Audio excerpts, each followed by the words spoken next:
Hello and welcome to Peepul Health, an online forum that's bringing you live seminars, videos, workouts, nutritional advice and guidance, and overall health and wellness awareness at the Peepul Center.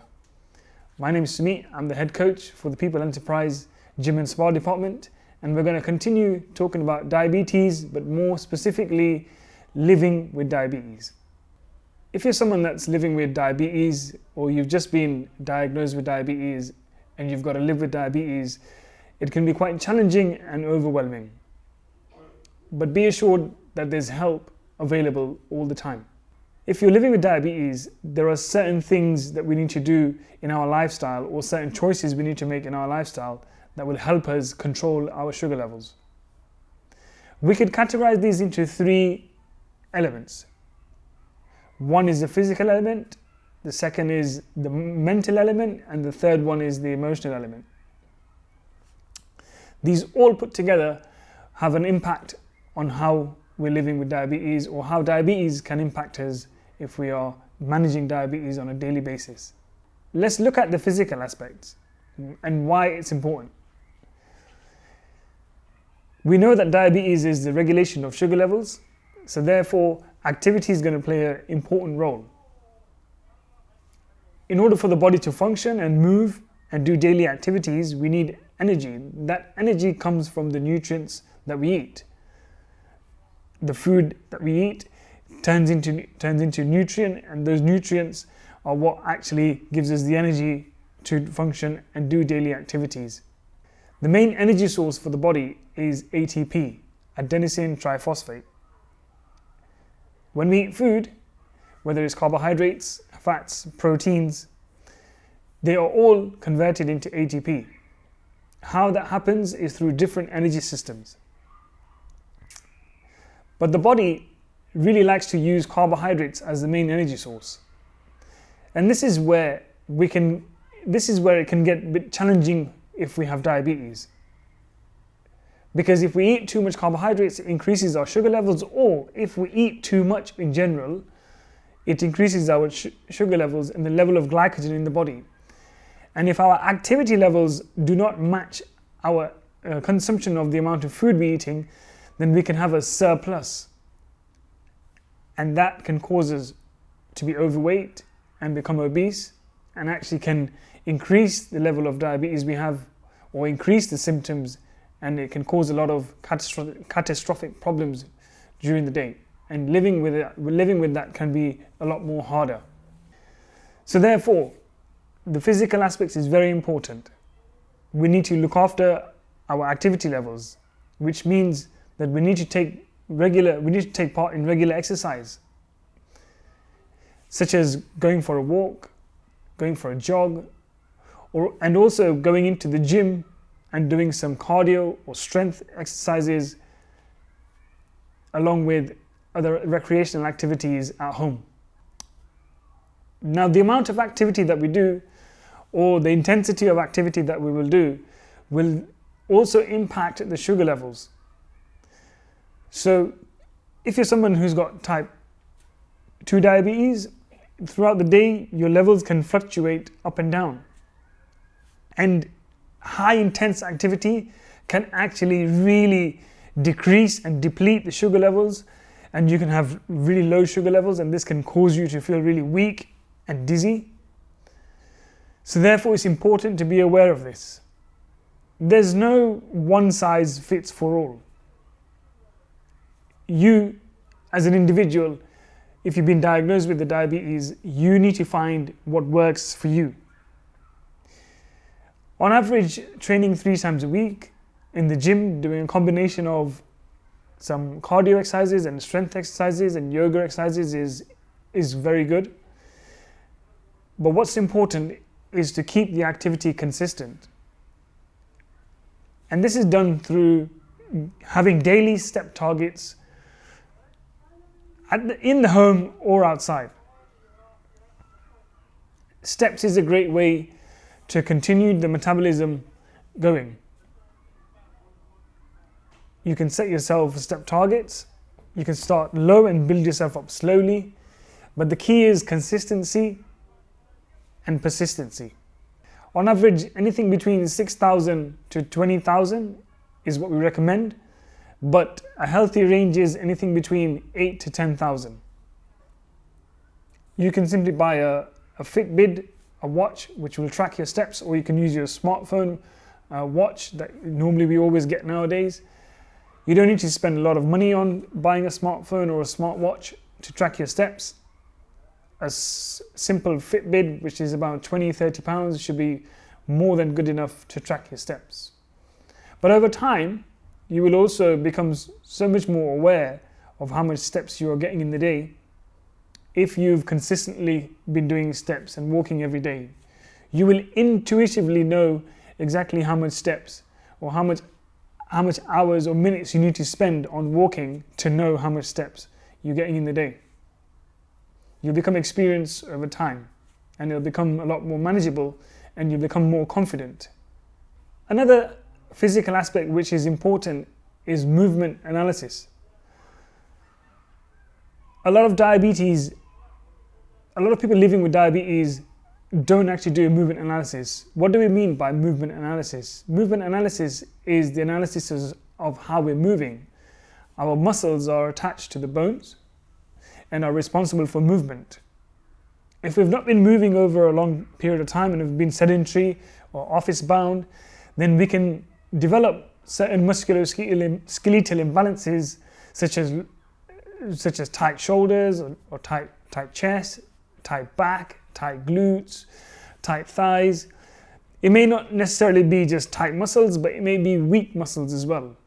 The body just simply is not aligned and is not overall stronger. The muscles are not strong overall and are not working and functioning in synergy to give you optimal functional movement. So when you go and get your movement analysis, it will help you do two things. One is become aware and understand how your body is moving and functioning and which areas are important and are a concern. Secondly, it will help you prevent any injuries when you start taking exercise. Remember, movement equals metabolism. If you move more, then you will be maintaining your metabolism level. And we said that metabolism is the amount of energy that we burn during the day. And the energy that we burn comes from the foods we eat. So this is very important to be aware of. We also need to be importantly aware of and understand that the level of exercise or types of exercises will impact our sugar levels. So it's important to look at you as yourself as the individual and check your sugar levels before and after exercise. And check your sugar levels before high intensity exercise and after high intensity exercise. Check your sugar levels after a strength workout. Check your sugar levels before and after a yoga workout. These are all important. And the more you move and the different types of fitness interventions you take part in to stay active, then it's important to check your sugar levels with whatever you do. Because this will create a lot of awareness and it will build confidence because you know what level of activity you need to maintain and stay at. There might be some of you that just need to keep your activities low, but do it more frequently, daily, 7 days a week. There are some of you that can have a combination of low intensity and high intensity. So therefore you may only need to exercise 3 or 4 times a week. But if there's some of you who really like strength training and bodybuilding or strengthening your muscles, building mass, you may need to have a different approach. So when we take this overall physical aspect in perspective, these are all the areas to be aware of. Now that we discussed the physical aspects and how they impact us living with diabetes, let's also look at how we can be affected mentally as well and how it can change our mindset. So when we say mindset, what we're talking about is just level of awareness of the mind. Sometimes just knowing that we have diabetes or just being diagnosed with it, it can raise our anxiety levels very high. We can feel really overwhelmed. It can also increase our stress. Something as simple as knowing you've got a condition has been shown that it increases your stress levels in every aspect of life. So if we've been living with diabetes or we've just been diagnosed with diabetes, there are certain things that we can do to look after our mental health and well-being. One of those things is simple yoga, mindful exercises and breathing exercises. These really help us to just control our breathing and just calm our mind down and slow us down if we do feel very anxious or very highly stressed. The other things we can do is, which is correlated to the physical aspects, is look after our health and well-being. So our lifestyle again, so the activity we do, the amount of activity we do, and the foods that we are consuming. We know that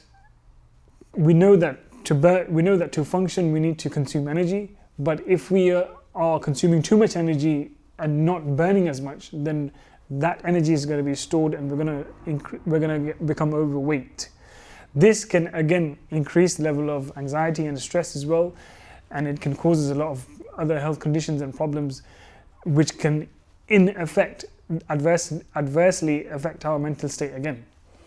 So the physical aspect is very much connected with the mental aspects. If we look after ourselves physically by going to the gym and looking after what we eat and choosing and making wiser choices with food, then we will automatically be looking after our mental well-being as well. But sometimes there are times when life will stress us, whether it's work, family, relationship, or whatever stresses there are. These can make us become really overwhelmed and can also put the sugar levels out of balance. So just being so aware of all the variables which are responsible for the sugar levels is the first step for mental well-being. And the more aware we are, the more confident we will be. And then when we are confident, we will know and we will have tools and strategies in place that we can do to keep our sugar levels in balance. So some of the things I would recommend, or we would recommend, is have a regular checkup with your GP, maybe once a month or once every fortnight. Know the amount of medication and dosage that you're on. Understand the sugar levels and understand how they are fluctuating during the day, as we spoke about in the physical aspects. Become more aware about food and food choices and habits and behaviors. Are you somebody who's an emotional eater? Are you somebody who's a binge eater? Are you somebody who eats out of stress? Or are you somebody who has a relationship with food? The more aware we are with this, the more confident we can become, and then we can start making changes in our habits and behaviors. When we internally feel healthy and in balance, we can kind of have an intuition that this is where we need to be. And then it's just a case of maintaining that as we go along. So these are some of the things that we can do to look after our mental well-being. Now that we looked at the physical aspects and the mental aspects and how they're correlated, now let's also look at the emotional aspects, because these are also integrated together. As mentioned before, that sometimes we can have an emotional relationship with food, and just by knowing that we're living with diabetes, or if we've been diagnosed with diabetes, this can make us feel really low, or sometimes we can also go into depression, very mild form of depression.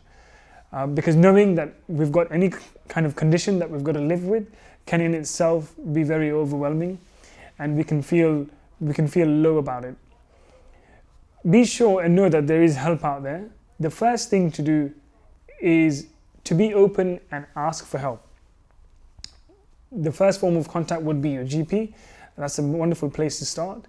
And secondly, what we need to do is accept and accept that we've got this condition, and that it's not an immediate life-threatening condition, and that there are a lot of things that you can do in your lifestyle and a lot of tools and strategies that you can place and in your daily routine to make sure that the diabetes doesn't flare.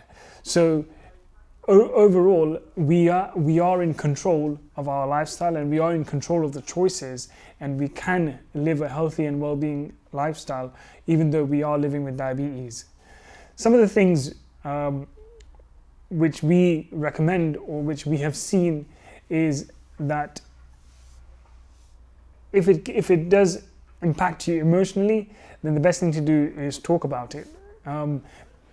Some tools which we suggest and use is telling your family members that, look, you have diabetes, and if you don't go down friends and family's house to eat, then just mention that you've got diabetes, so you can't force feed, or you can't eat too much, and you've got to manage with what you eat, and just help them become more aware, so that then they can support you in your journey.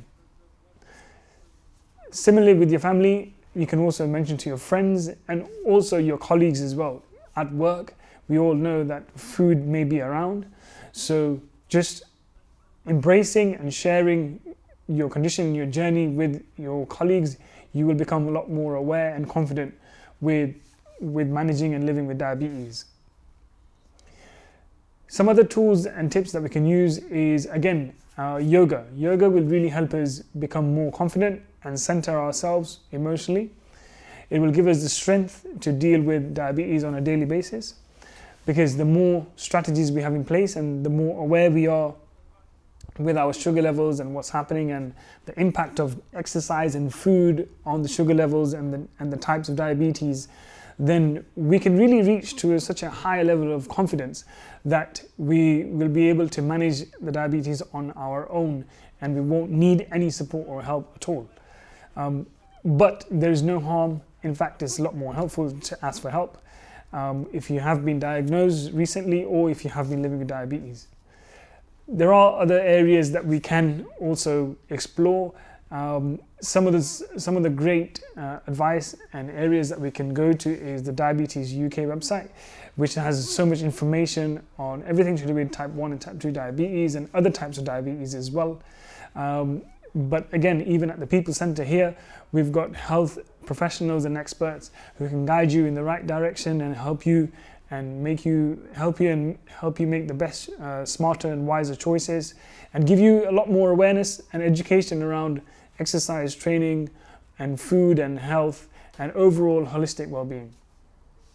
Now that we've discussed all the three elements and the categories, the physical, mental, and emotional, to summarize, we need to understand that all three together need to be looked after in conjunction. Some of the things which we discussed was about training, and then about food, and then the lifestyle choices. Inevitably, it will boil down to all those three elements. Is how we're training and what we're training, and what we're eating and how much we're eating, and then our lifestyle choices in terms of sleep, recovery, rest, work, stress, anxiety, all the elements of the lifestyle that we have on a daily basis, and how they impact us and our diabetes and our sugar levels during the day. We need to become more aware of ourselves. Yes, diabetes is a common factor in type 1 and type 2 when it comes to the underlying science, but we still need to have a very tunnel vision with ourselves. So understand the key factors that we discussed in the physical aspect, in the mental aspects, and the emotional aspect. And to conclude, there is always help out there. Feel free to ask for help, because this is the best thing you can do. You have the Diabetes UK website, which has all the information and guidance if you've been living with diabetes 1 and 2. But even at the Peepul Centre, we have health experts and professionals who can guide you in the right directions and help you make healthier and smarter and better choices.